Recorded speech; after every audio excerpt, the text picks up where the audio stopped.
to their vacation on Martha's Vineyard.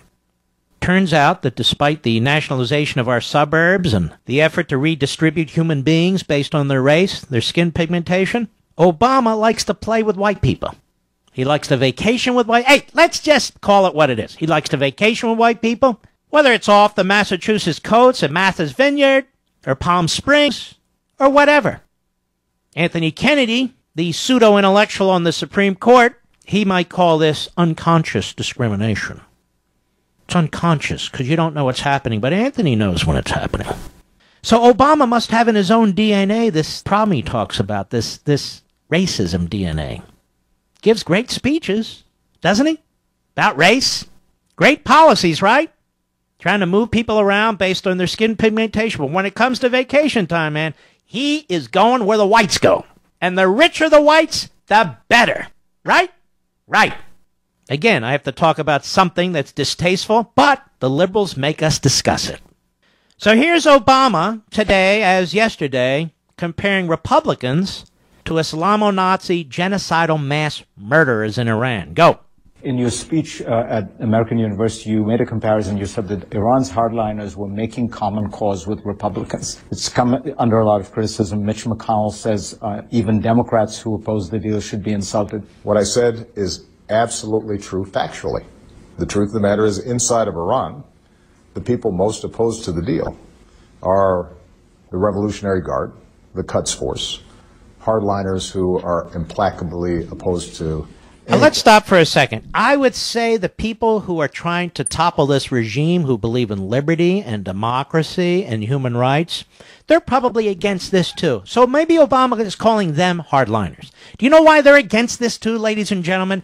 Because it gives $150 billion to the regime, a police state, a theocratic police state, genocidal maniacs who will use that money not only to fund Hezbollah and Hamas to try and take out Israel, not only to fund the Houthis in Yemen to further destroy that country, not only to topple the Saudi Arabian regime and the Jordanian regime and the Egyptian regime, but to build nukes against us. And what's left of the opposition movement, the underground movement in Iran, I suspect, also opposes Obama giving quote-unquote credibility to these mass murder nut jobs. Isn't Obama detestable? If you agree with me, would you raise your hand, please? Look at the car next to you.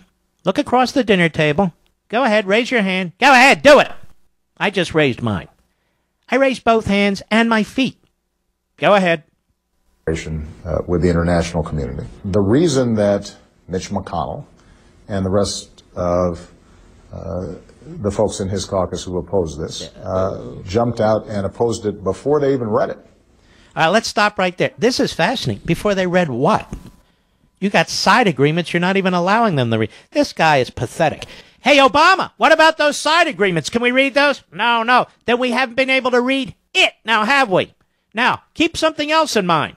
He ran to the United Nations Security Council. This thing was done, theoretically, on a Wednesday. He ran it up there to the United Nations Security Council with his buddies, the Red Chinese and the fascist Russians, to get it approved before members of Congress can read it. And now he's admonishing them for not reading it. This guy's pathetic.